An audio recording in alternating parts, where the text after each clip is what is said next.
Welcome to the Rearview Mirror Podcast, looking back on all that we don't know and a few things that we do. I just needed a second opinion. A second opinion. Boy, that's bad. I don't need to be anybody's second opinion. So you've had the cocoa. I think so. Yeah? Pretty sure. I didn't test for it, but I think I have. Yeah. Yeah. And you're still not back. I could play if there was a game today, but I'm probably not 100%. Not much defense, just shoot the ball. Well, That's how you always play it. Even when I was 100%, that was the way it was. How much do you miss playing basketball? Which part? Any of it. Because, I mean, you played a ton of basketball in your days. I did. And I think you said not long ago that, that's not part of what you do anymore. No. I think it depends on which part you're talking about. Okay. Well, tell me the parts. Well, you tell me which part you want to know about. Well, I just think the game itself, being out there Like playing. Playing? No, I don't miss playing at all. Okay. No, not. I mean, no, not any. You don't miss the competition, all that jazz. No. Okay. No. Okay. I am, in fact, I don't know what's happened, but my competitiveness is almost zero. Yeah. So much so that my guys that I play golf with, they roll their eyes when I'm on their team in the team game. And we walked in the other night. There was like, a couple of weeks ago, it was like 20 guys playing for a little money game. You know, not big money at all. But somebody said, "Hey, what'd you guys, what'd your group shoot?" And one guy goes, "Pierce won't know." I said, "I resent that. I don't know. So I don't. Yeah. I'm not. Okay. My competitiveness is pretty low. I miss, I miss the camaraderie. Yeah. I miss being able to do some of those things physically. That's what I was asking. I miss, Yeah. Of course, the narcissistic I miss playing in front of people, I need them to see me. Yeah, but a rec league, summer league night, after dinner, getting my stuff ready and going to the gym. No, no desire. Yeah, no. Yeah. All right. I tried it a few years ago, early 50s, with some guys that I knew. All of them played college basketball. Some of them played after that. They play in the Senior Olympics, which is a 3-on-3 deal. And these guys had made it. Some of them had made it to the finals. So they could all still play. Yeah. And a buddy of mine had been trying to get me out there. And so I did it one night. And I thought, a few minutes in, I thought, this is kind of fun again. And then I thought, oh my gosh, I can't. It's like learning something all new. Like I can't do any of the things my body won't do that. Could do. Right. And it was just weird. Like and the next day I had to go to PT for a while. Did you get straightened back out? I'm like, no, I'm done. I'm out. What was I even thinking? I had to borrow some shoes from Will, basketball shoes. I didn't even have any left. It's It's funny. Stupid. It is funny how your body changes. Jonathan helped me. By help me, I mean he did like 97% of it. But he helped me cut down a tree in our backyard 2 or 3 weekends ago. We had a tree that just decayed, so we had to tear it down. And I'm watching him, climbing up there, holding a chainsaw, cutting these branches off, and I'm looking. I'm going, I can still get up my tree and move around. So he ran inside to go to the restroom or so. I don't know what happened, but he disappeared. So I didn't take the chainsaw with me. I was smart enough not to do that. But I thought, I'm going to climb this tree. I maybe got 5 feet off the ground, and I thought, things don't stretch the way they used to stretch. I can't pull myself the way I used to pull. I just laughing, thinking. With a ladder, you were climbing the tree? Just climbing the tree, literally. Yeah. I was impressed I got up in it, to be honest, without a ladder. How far up did you get? Like I say, 6 feet, maybe 5, 6 feet. Not far. And I got to the place where you just had to really stretch long to get to the next. You had to think about it. Branch, and I thought, there's no reason for me to do this. My son's here. Yeah, he's a little mucky going up and down it. Yeah, he'll shimmy up there just fine. Yeah. Anyway. Oh gosh, yeah. Things don't. Yeah. What did we say last week? We weren't going to talk about our ailments and how things are. I was about to say, man. Well, let's start with basketball. How do we get there so quick? I know. No, it's a great game. It was a big part of my life, and I look back fondly on that, but I do not miss. Yeah, that's cool. Yeah. Thanks for feedback today. As we were talking earlier on skillets, it's so funny. I've been looking for the perfect skillet, and you asked me just a great question, like, "What do you need it for?" And I thought, I don't know. I think I like them to look pretty. So I just am grateful for your thoughts on that. I can see inside your brain the skillet, and then just the bomb explodes. There's all these things, and you. I don't know anybody else like this, so I'm not inferring that somebody else would be this way, but the like the bomb, the brain explosion. I'm just going to buy all these skillets. I'm going to try them. I'm going to do this. I'm going to do that. And so I think. Well, literally driving over this morning, I thought, we should do 4 or 5 episodes on our podcast here, and we could talk about different skillets and come up with our best favorite skillets. And I thought, I have no desire to spend that much money on skillets, so I don't know. Anyway, I'm looking for. I think even more than that. I don't think anybody wants to listen to that. Oh, I think you're 100% right. Yeah, but I would today only because I'm in the so, market. Yeah, right we'll now. talk about that. Only I'm in the market today. And so, what happened? Oh, I don't know. You looked at it. You didn't like it. I didn't like it either. So you confirmed my prejudice. So I'm going to return them back to dear old Amazon. And I'm probably just going to go with those simple non-sticks for when I need non-stick. And I got more cast iron than I know what to do with anyway. So I'm just going to use my cast iron for everything else. Okay. I love how it cooks anyway. It's even. Right. Mine's seasoned pretty well. It's not non-stick. There's one of them that's pretty darn close to non-stick. I've got it seasoned it's so dialed in, Yeah. That's a challenge, getting cast iron exactly where you want it, I think. Man, it is a challenge. Yeah. I have one that's perfect. Yeah. And then I bought one a few years ago. I was so excited. It's a kind of it's not a Dutch oven, but it's almost the size of a Dutch oven with a handle. Huh, and okay. I think it was pre-seasoned, but I just never got it right. And it's almost like you can't undo it. Yeah. That's what it feels like. They say you can. And you start over again. And so I love the pan, but I just, sometimes it's got that, I don't know, is this roughness that I don't love. So that's kind of bumps me out. Yeah. Now I've got, I think 2 or 3 that are like 10, 12-inch ones, and one of them is dialed in so perfect. The other 2 are okay. But then I've got a couple smaller ones that I'm just like, I don't know if I'll ever use them again, but I can't, I'll every now and then go, I'm going to season them. And I'll do 4 seasons, on a Saturday when I'm just around.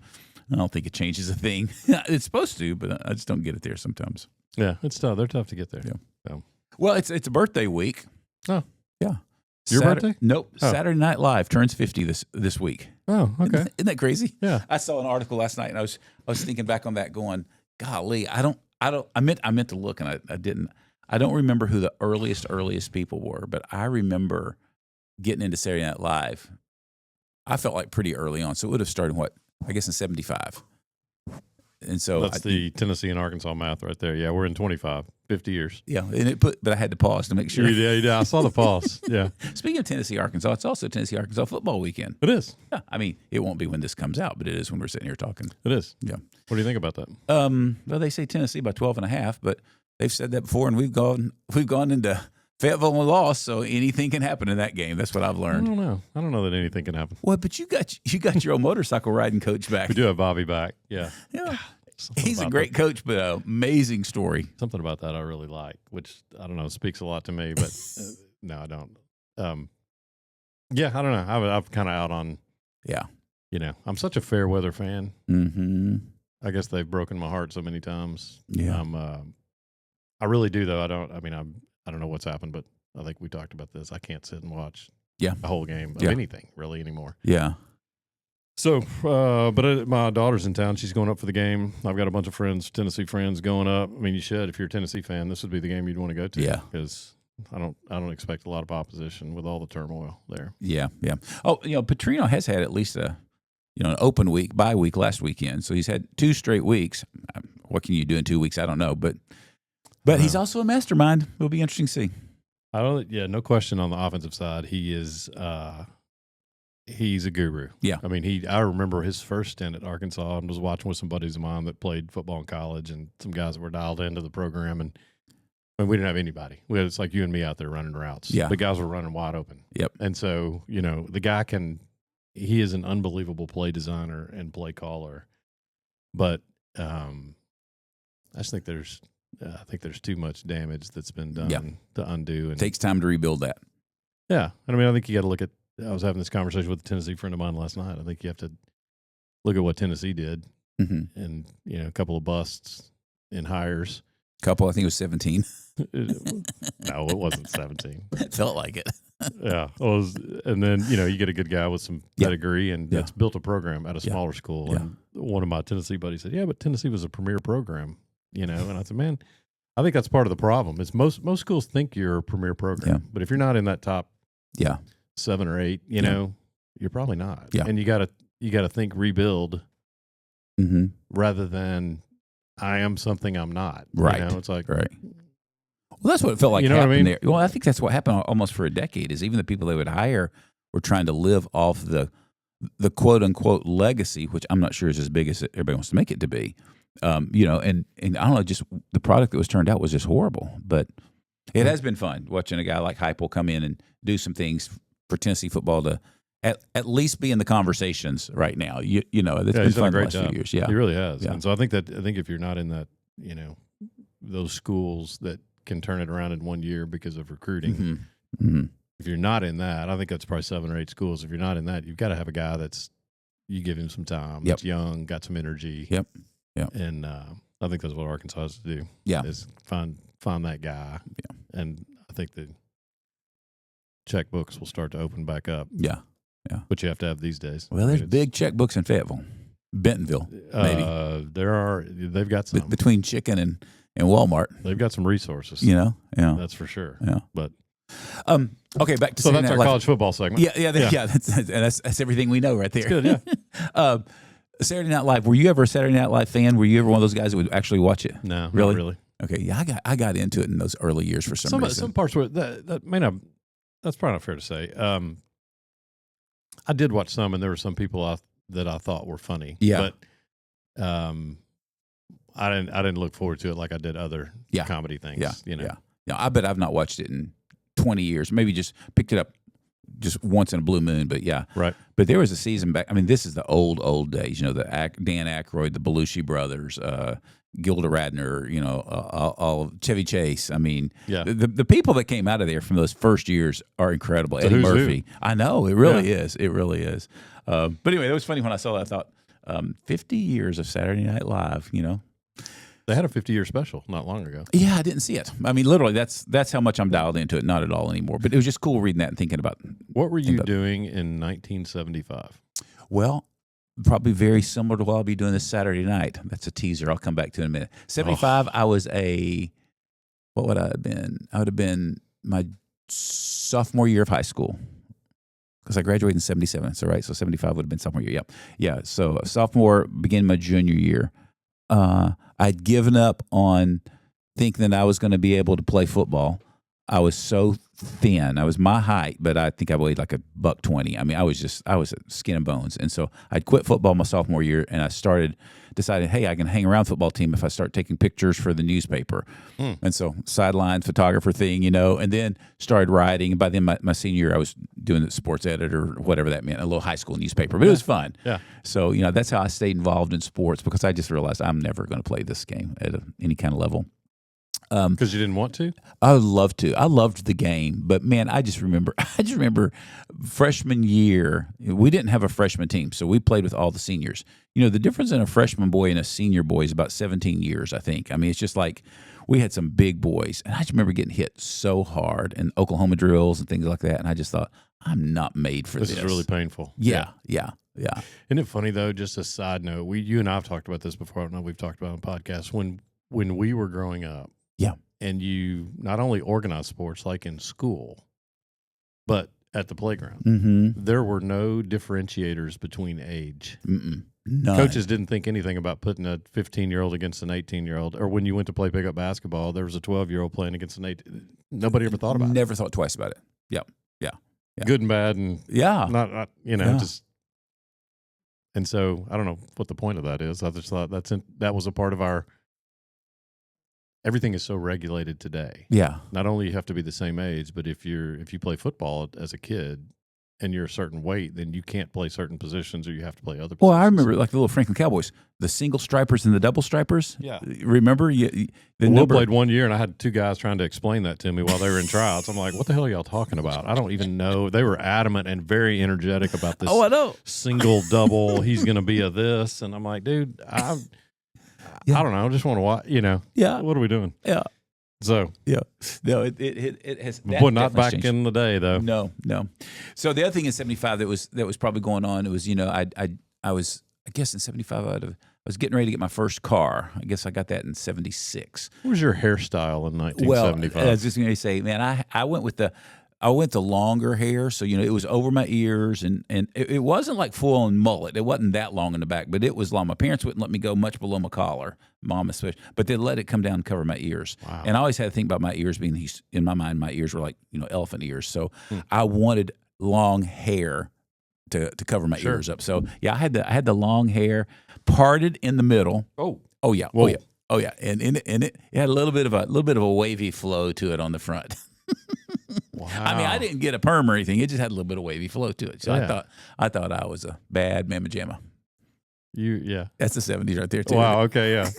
So I've been studying the 70s this week because my little just turned 9-year-old granddaughter is having a birthday party on Saturday night, and the theme is it's going to be a disco party. And she was over the house a couple weeks ago, and they came in for the weekend, and she was getting dressed for church. Was that her idea? Mm-hmm. Oh, their family is amazing. Like Jessica and Josh both love music of all kinds. So she's singing "Dancing Queen" from ABBA. ABBA. Yeah. Oh my gosh, she's got a "Cool in the Gang" song that's kind of on repeat when she's walking around singing. So she's got the 70s stuff down right now. Huge fan. But she came downstairs all dressed up for church, had a cute little dress, a hair back. And she had on these little silver glitter go-go boots. And I said, Palmer, I love your boots. And she goes, Papa, they're for the disco party. And I thought, oh my gosh, she's going to be all glammed up. So I'll be doing the bump and all sorts of other things this Saturday night out at her birthday party as I'll relive 1975. Out in Dixon. Yeah. Isn't that crazy? 1975 in Dixon. Everything about that is just funny. Yeah. Yeah.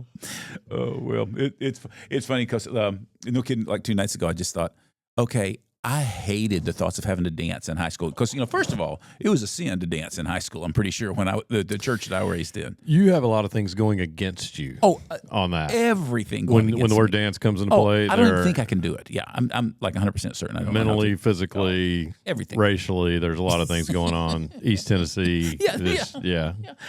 And so a couple nights ago, I pulled up the YouTube videos. I thought, okay, I'm gonna watch some of these disco moves, and I'm dying laughing because I remember trying so hard to do those to get ready to go to homecoming dance. I don't know if he ever listens in, although I may text him and ask him to listen to this episode. But Andy Hyatt and I were buddies in high school, and I remember before homecoming, I think it was our junior year, so that would have been 75 or 70. 75, I guess. Yeah. I remember going over to his house and him trying to show me how to dance to disco music. And I just remember, I think there's Mark might have been there. There's a third guy that was there too, but I just can think back on that and just laugh going, I was so desperate to try to fit in, but I just never have had moves when it comes to a dance floor. But we'll see what happens Saturday night. It's interesting that you went over to Andy Hyatt's house to learn how to dance. Well, it was East Tennessee. A lot blind of things leading happened. the blind feels like there. I don't know Andy, but that just feels like that's. Wait, no, Andy had a couple sisters. So see, he had a up on me, and they were older. So I think he had probably picked up something, and they may have even helped us out. I don't remember. It didn't last long because I remember thinking, why are we two guys trying to learn to dance? This doesn't feel right. Yeah. We didn't do slow dancing at least, so But back in the 70s, everything was okay. We didn't really talk about those things. So. Evidently not. No, so. Anyway, that's going to be fun. I think hanging out and watching my little granddaughter, little Palmer. Plus, it's funny. I was talking to Josh yesterday, her dad, and evidently the whole family's got costumes or outfits or whatever you want to call it, and they've got a lot of people from their church and from their neighborhood that are coming over. So it's going to be. It'll be the social event of the season. It's going to be a scene, man. Disco in Dixon, baby, come on. It's going to be a scene. I was reading another article a couple days ago, and I just found I had just seen where Saturday Night Live turns 50, and I think it may be this weekend. I think it may have launched like October 10th, 11th, 12th, something like that. But anyway, this was just interesting to me because I've always been in the church world. I've always been curious watching churches. So Saturday Night Live started in October of 1975, obviously on a Saturday night, the first time it was ever on TV. And the next day, on the Sunday morning, in South Barrington, Illinois, a little church plant had their first service. And that church is called Willow Creek Community Church. And for a number of years is one of the biggest churches in America, and kind of this big massive imprint, and it's had its ups and downs and highs and lows and scandals. I mean, like anything that's 50 years old probably. But it's interesting because I started thinking about that, and I thought, here are these two movements, I don't know, for want of a better, two organizations, whatever you want to call them, that started same weekend, and they both have had a track record of a lot of controversy. Like Saturday Night Live was controversial from some of this comedy was not clean enough in the 70s, and people were up in arms about it. And then Willow Creek was, they were kind of one of the kings of the seeker-sensitive movement. Back in those days, it was just where they were trying to make church more appealing, less hellfire and brimstone kind of deal. They would use, bigger instruments. They would use drama skits, plays, movie clips, and man, that caused all sorts of hell in the 70s and 80s as that church was coming on the scene. And I don't know. I found myself thinking about that a little bit, and then this came to my mind. I thought, there's been so much controversy around that place, and probably so much good too. Isn't that always true? That's both and about the word leadership. And I think coming in here today, that's what I was thinking. I thought I'd love to talk with you about, just kick around a minute about the concept of leadership and, what the good, bad, and the ugly of leadership. And then, is there a difference in leadership in the corporate world and leadership in the church? And should there be? And I don't know. My brain was just racing yesterday as I was thinking about from Saturday Night Live to a church to leadership. That's my progression. Well, no, I get it. I mean, when you look at Lorne Michaels, right, the founder of Saturday Night Live, I mean, you ask 100 cast members, you're going to get 100 different opinions. Yeah, loved by some, hated by others. Mm-hmm. I'm sure what was the church, Willow Creek? Yeah. Leadership's probably the same. Yeah, it is an interesting concept. I think too, if you have a couple things come to mind. I'll spitball them, and you can say what you think.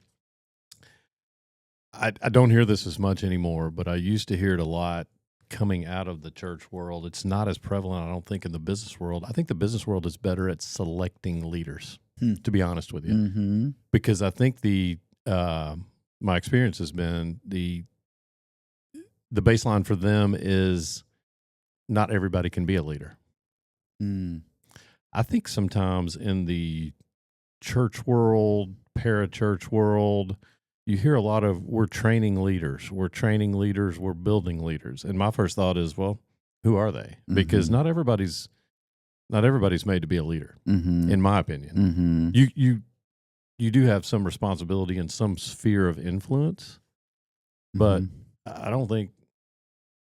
I think some people's sphere of influence and leadership, if those are synonymous, are small. Yeah. I mean, everybody's not made to be a CEO. Yeah. No, I don't know. I've been thinking a lot about that. And I do think there is a difference in what it looks like corporately and what it could look like in the church. Although I think the two have converged quite a bit in my lifetime. I think so, for sure. That now, the bigger the church, the more the leader really is a CEO. People resent that, I think. Well, you hear a lot of people in the South. I say that. I can think of a dozen friends of mine that do not like that they don't know the pastor of their church. Right. Yeah. Well, that's fine. But if you go to a church of 1,000 people or more or 500 people or more, you're probably not going to know them. Right. Maybe you don't want to know them. Yeah. Well, there's a numbers game to it at some point. But any other leadership, that would not be questioned. I worked for a company for a couple of years, and I never met the CEO. Yeah. I never would. Yeah. There's no chance I'd meet him, Yeah. So if you went to work at Google, Coca-Cola, Apple, fill in the blank. You're not going to meet him. More than likely, you're never going to. Right. Yeah. But I think they have converged. Yeah. Well, I think one of the things I've thought about a lot in the last, 20 years probably is this phrase that maybe I've stolen from somebody. I just don't know who. But I've often thought, if I had the brain power, I'd love to write a book called The Idolatry of Leadership. Because I think in the church, what I've seen happen in my lifetime is that leadership has become the most important thing for a quote-unquote good, successful, even that word bothers me, church. That leadership, everything rises and falls by leadership is one of the big quotes that one of the famous leadership gurus in Christianity talks about. Everything rises and falls by leadership. And I think Is that really true? And is that a good thing to be true? Like, I find myself scratching my head about that a lot. And I think some of it comes out of my own story too, just watching how leadership created a sense of leadership often seemed to be connected more to power, authority, final decision making than it did to sometimes even competency. And it feels like for sure competency has to be in the leadership mix. But I think this is where I always get conflicted, because I go, it feels like character needs to be in leadership as well. But then I go, is that me just thinking about what a Christian worldview looks like, so to speak? Or is that, am I trying to project? I don't know. I'm sorry. I'm struggling to get this out.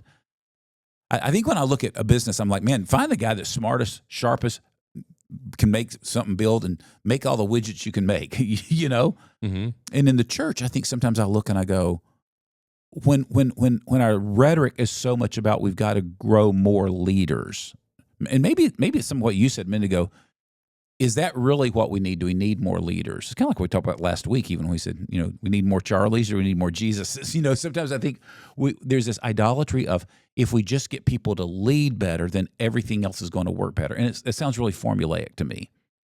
And I think especially in the church, there's a whole lot more mystery to it, it feels like to me, than just, if I get these leaders trained, then everything's going to work better. Maybe not. Right. What's driving this thought in your brain? I think it's watching throughout my adult life the value of a pastor in a church when I was young was caring, shepherding, preaching, teaching, presence. I was very influenced by a guy named Eugene Peterson. He's the guy that did the translation of the Bible called The Message. That's how most people know his name. But before he did The Message, he probably wrote 8 or 10 books, and most of them were on pastoral leadership. And he was just, he was one of these guys who, I bet he made gobs of money from The Message and had huge influence with a lot of people. But, I think the largest church he ever pastored was like 300 people. And for him, he intentionally wanted that. He wanted to be among people. He had the vision that, pastoral ministry equals shepherding, and that was quote unquote leadership. But leadership was the last word you probably ever hear come out of his mouth. It was more about pastoring, shepherding.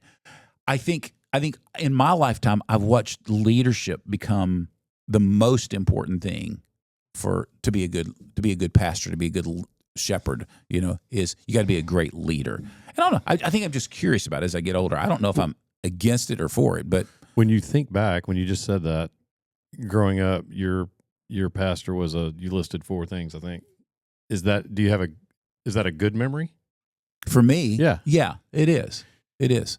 See, here's where I would question that. I grew up in a similar type situation. I don't think you can be a shepherd. Gotcha. All things. Pastor, teacher. I just don't think you can do all those things. Yeah. Can't wear all those hats. No CEO does of another company. Right. You're an Enneagram, 8 as a CEO. You're going to be a driver, competent. You're going to hire your skill set's going to go that way. Yeah. If you become a pastor of a church, you're a fallible human with a personality. Right. And you're going to lean into your strengths and hopefully shore up your weaknesses, but it's not going to be any different. But I don't think you're going to find a guy that's a really good teacher that's also highly relational. No, I get that. I don't disagree with that. Yeah. I think I'm not. This is helpful for me because I'm trying to figure out why I've been thinking about this so much last week. I'm trying to get to what's behind all that because it's a very specific question. Yeah. Well, I think again the phrase that I've ruminated on for 20 years is, gosh, leadership's becoming an idol, especially. I would in the agree church, with that. And that bothers me. And so I think it's like, even at Willow, who again I have such respect for that church. When I was in Chicagoland, we'd go up there sometimes and just watch what they were doing. And there's so many people who I think came back to the church as a safe place because of the way they did church. And so I'm always going to be grateful for their story of just their availability to people who are marginally church or completely unchurched. They would go in and go, gosh, if this is what God's about, I'm interested. So, I will always celebrate that. But, I don't know when it was, 25, 30 years ago, they started, well, I think it was in the early 90s. Yeah, they started what they now call the Global Leadership Summit or something like that. And the whole thing is raising up better leaders. And for sure, there's a need for people to know how to lead better. Like, I would never disagree with that. But it feels like the only thing we talk about then is lead, vision, direction. And I just think that's like a quarter of the pie of what I think ultimate leadership is about. That it's not just about vision and direction. I remember in a church I worked in, we talked about 4 kinds of leadership. We talked about it all the time. And we had one person that represented each of those. We had a directional leader, we had a strategic leader, an operational leader, and a relational leader. And again, it's kind of what you were saying. Nobody can do all 4 of those things. Nobody can wear all 4 of those hats. So, it's the CFO, the COO, the CEO, and I think human resources person. I think the thing I've always been intrigued about is what is that created the priority that directional is more important than the other 3. Why is that true? And should it be true? Why is the CEO more important than the CFO? Well, that'd be the question I would ask too. Why?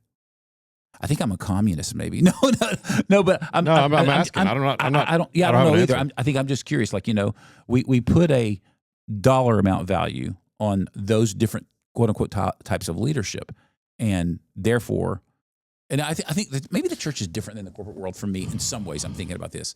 But I just think, what's the purpose and nature of the church? And how much vision and direction do we need some human to give us when Jesus kind of gave the direction and the vision for the church? Well, that's a different discussion, I think. To me, they all meld together, but I appreciate it. No, I think that's a totally different discussion. I think we're well, boy, I'm gonna think before I say that. The second part of your question, I think, goes back to what we talked about last week. Yeah. Hey, let's get back to the basics. Mm-hmm. Let's do some do good and share. Let's lead a simple life. How can I help today? So we've kind of lost track of, I think, in general, we've lost track of that. But I do think, why, to go back to our earlier topic, why was Nick Saban a great coach? Yeah. I don't know all. I know 2 guys that played for him, and I know what they would say. I know other guys that know that program, and by observation, here's what I would say. He has the most capacity for the most number of hats to wear. However you say that. Let's do that in better English. Yeah. Sorry, Brooks, but he can wear more hats well than other people. Yeah. He's got more capacity. Yeah. He understands defense. He understands offense. He understands when he can't do something and when somebody else is better. Mm-hmm. His ego didn't get in the way a lot because he hired guys with big egos and he let them loose. Yeah. Yeah. Boy, what a coaching tree. Yeah. I think I think a CEO is more important than a CFO. Okay. Yeah. Because that person, he or she, generally is in that position, not all the time, but generally is in that position because they have the biggest understanding and probably the most trust of the people underneath them. Mm-hmm. Why can't an offensive coordinator be a great head coach? Well, they might be able to, but generally, if you're a good offensive coordinator, your brain works that way. Sequencing, play calling, numbers, geometry, all the things that go into that. Feel. You're a CFO. You think in terms of numbers. Right. I'm an accountant. So an investment, appreciation needs to be greater than the rate of inflation. Yeah, true. But I mean, there's a lot of other things that go into that. So I just don't think you get a lot of people that have wide skill sets. Right. No, I don't know if I disagree with that. I mean, in some ways, even in church world or in the biblical world, in some ways what you're talking about giftedness, right? People have different gifts, and so you need to be in a place where you can maximize and use your gift. Generally, you're right. The CFO, their gift set probably isn't the same as a CEO. So I do understand that there's entirely different lane lines that people need to run in and work in. So yeah, I don't disagree with that. I appreciate the way you just said that with the football example. I don't know what my brain's been spinning on this, but there's something about something's going on. I'm not tracking all the way with it. Yeah. There's just something about the way we worship leaders and leadership that's disturbing to me. It feels like the Old Testament. How do you? Why do you say we? What's happened that makes you think we worship leaders or value them more than maybe we should? What do you think's the number one thing that people use to choose to go to a type of church? I think there's a lot of things. There's a parking lot. There's things from parking lot to kids ministries. How well my kids are taken care of. Parking lot thing. But yeah, but at the end of the day, what you usually hear is you hear about the pastor, my leader. The guy up front that's doing this, and I think and I don't think that's wrong. I mean, I think you want to go to someplace where you enjoy and you grow from it.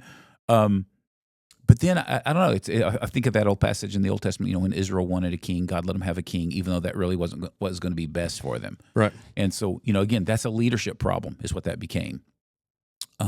Well, again, we've talked about this a lot.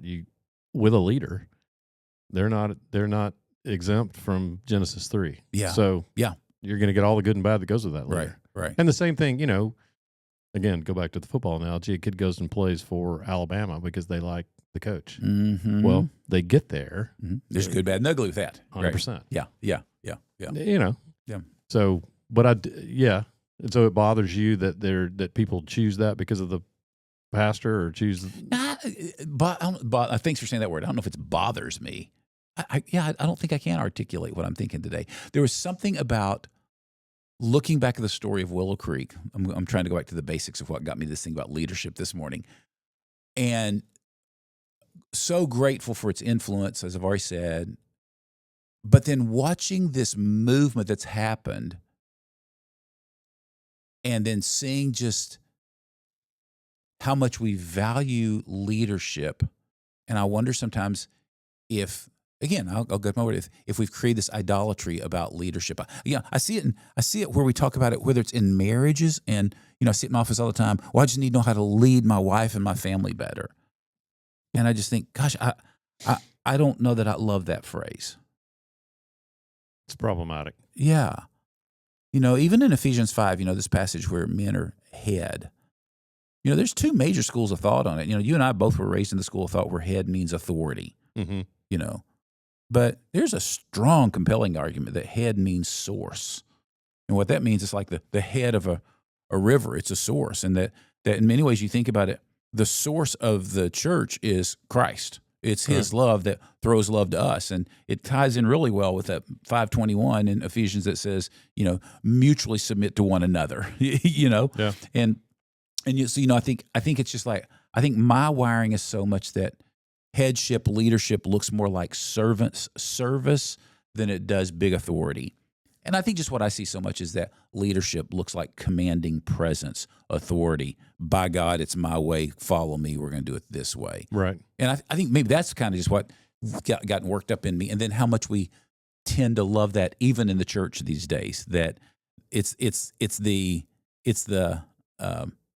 I'm looking for a word. It's the bigness of leadership instead of the humility of leadership. Again, it's that story of Jesus in John 13, that the greatest example of leadership, the biggest dog in the room was Jesus for sure. And yet all the guys come in and they're arguing about who's going to be greatest in the kingdom, who's going to be the next great leader. I mean, that's the argument that's going on. Who's going to follow him? Yeah. And then Jesus, arguably, the rabbi, the teacher of all of them, picks up the basin and the towel and he washes their feet. And, we talk about that down being one of the greatest acts of leadership. Okay, well, that's so connected. It's a one-to-one correlation with service. And it feels like that sometimes the mantra or the drumbeat of leadership is the higher I can get up in my ivory tower, the further away I can get from everybody. And I'm not saying to be your friends that everybody needs to know their pastor. I think that's impossible mathematically. But there is something about the word service with leadership that I think maybe that's what's got, or servant. Maybe that's what's got me on this. One question I would think, I had two thoughts on that. One question is, what does service look like if you're the pastor of a mega church or the leader of a corporation? Yeah, looks very different than it does if you're doing something else, right? Unless you got a little family business of 10 people. Okay, that's a little easier. Mm-hmm. The second thing is, I think there's something in you think back on history, human history, and we, as a general rule, we like to follow leaders. Yeah. I agree with that. There's something about, I think, in the fall where order became chaos. Mm. You know, in the creation, if you believe the creation story, and I do, then God took chaos and he made order. Mm-hmm. And the fall took order and made chaos. Right. I think there's a part of our soul that does not like chaos. Mm-hmm. And so when we see a leader or a person, good or bad, all you got to do is look at history. We Yeah. followed some idiots Right. as a human Right. race. Right. Absolutely. And some great people. Yeah. We so want to follow them, I think in large part because it alleviates our fear and brings some order to our chaos. Gosh, that's a great word. Mm-hmm. We lose our ability to think critically. We just put on the hat. Yeah. Yeah. And I think, you know, when I go to a church now at 58, I see the leader, and I've been a part of a startup, and I'm friends with pastors, and I go, I kind of know what's going on in his life a little bit. Yeah. It's a huge struggle. It's a huge burden. Mm-hmm. It's a really shitty job in some ways. Mm-hmm. And he's going to do 7 out of 10 things really great. Yeah. A couple of them not so great, and one of them really terribly. Yeah. Because he's a leader, and that's what the CEO of Amazon would do. Mm-hmm. You know, and so in that way, it's no different. There's a different calling, but expectations, I think, expectations for that role are unrealistic overall, in my opinion. Yes. Well, that's true. Corporately, our church world, isn't it? Oh, particularly church world. Yeah. Yeah. That's just an unbelievably unrealistic expectation from most people. Mm-hmm. Mm-hmm. Mm-hmm. Yeah. Yeah. Born out of our own, again, man, I think a lot of it is what you said it last week, fear. Mm-hmm. And so we just, I've had this thought for a long time. I just think we flock to order. Yeah. That's a great phrase. Yeah. And so the people that can bring order are who we want to be our leaders. Yeah. And we stop questioning them. Mm-hmm. And maybe that's the danger that I'm stop thinking about. Thinking, mm-hmm. and we just go, mm-hmm. you know,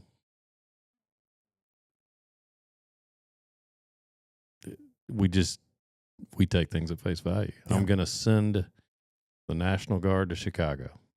Yeah. To clean up crime. Mm-hmm. Well, on the surface, that seems, man, who can't get behind that? We want less crime. Right. A lot of golf between here and the hole on that. You know what I mean? No, there is a lot of different worldviews. It's not that simple. Mm-hmm. Mm-hmm. And I don't necessarily disagree with the thought, but that problem didn't happen overnight, Mm-hmm. and it's not going to go away with some weekend warriors overnight. Mm-hmm. Mm-hmm. No offense to the National Guard. I'm grateful for them. Right. But they are, that's not what they do on a regular basis. Yeah. And that problem didn't start yesterday. Yeah. Yeah. So I think that's just one example. There could be I know it's on the one side of the proverbial aisle. There could be, there's examples on the other side. Absolutely. But not advocating a solution, but hey, let's just take a step back and think about that for a second. Mm-hmm. Mm-hmm. You know? Mm-hmm. Yeah. Well, I'm going to let my brain keep clicking. We may come back to this sometime. There's something still going on with me about something leadership. triggered you there. Yeah, I don't know what it is. And I'm you know, again, because I think of so many men and women that I know who are in big leadership roles, and I respect them. One of my greatest joys is supporting them and come alongside them, being a safe place for them to process. So I'm not anti-leadership. I don't want that to be heard, but I do think there's something about the way we have this idol or worship of leadership that it feels like it's the most important thing. And sometimes I wonder if we're missing some of the most basic things that, you know, and I'll go back to really what you said last week from Hebrews, or is that Romans? So. Yeah. Do good and share. You know, that doesn't sound very CEO like. And yet when it is, it's amazing what happens with that. Well, I think when you look at companies that are successful, they're probably not too different in some ways from the biblical model. Their leaders understand the value of the people that work there. Mm-hmm. And so, you know, what's the guy, the Southwest Airlines CEO? Yeah. Drawing a blank. Yeah. Nuts is the book he wrote. Yeah. Keller? Yeah. Herb Keller. I think so. Yeah, and so he was one of the. I don't know if he was one of the first, but I guess he was one of the first that I remember hearing about. I say that the client is not the most important person. Yeah, that was weird. My people are the most important people. Yeah. I thought, okay, that's interesting. Yeah, if they're happy though. Yeah, and so back in the day, and still to this day, you don't see a ton of it, but there was a marked difference in the vibe on a Southwest flight versus a Delta flight. Mm-hmm. And the Southwest, it was more fun. They were energetic. Yep. They're still kind of funny. It was just and it's probably not the case anymore, as much as it was maybe years ago. But the theory was, hey, if my employees are happy, that's going to take care of the client part. Yep. Yeah, that's good. That's good. It was assigned seats coming, I think, in January on Southwest. Oh, really? Yeah. Have you seen that? No. They finally are doing it. Yeah. So there'll be a legacy airline soon. I hate that. You want to go try Spirit? No. Have you ever flown Spirit? Probably. Yeah. I've flown some things that I thought, boy, this is really maybe not the best choice. Especially overseas, but that's a whole nother conversation. Anyway, well, from skillets to Saturday Night Live to church to leadership. Oh, with a little college football preview of the Tennessee-Arkansas game. Another conversation that bounced all around. Yeah. Happy birthday to Saturday Night Live, and I guess happy birthday to Willow Creek, 50 years old. I'd be interested to see what you figure out about what sparked this. That was something I think very specific. Yeah, I need to think back to what all I read, what all I saw this weekend, because there's something that I realized that, like on the inside, there's a part of me I'm feeling angry about something with leadership, and yet I really appreciate people who lead well. So I don't know. There's something I need to I'll just keep chewing cud on, as the old cows do. I think the anger is overriding the appreciation, though. It may be today. Yeah, it may be. Yeah. I am thinking about it. It's interesting when you said that. I am thinking about a video I saw over as I was kind of in the rabbit hole thinking about these things. And there's something about, I don't know. I don't want to open that can of worms. But I need to think about it. I will. What video? We'll talk about that some other day. Okay. Are you not going? Okay. Yeah, I just need to hold it right here and process, I think. All right. So you're winding this one down. I'm winding this one down. Yeah. You like an end point. You like order. I do. I'm a leader. You're the leader of this podcast. That's sad. We're in trouble then. Anyway, well, good to be with you. Yep. All right.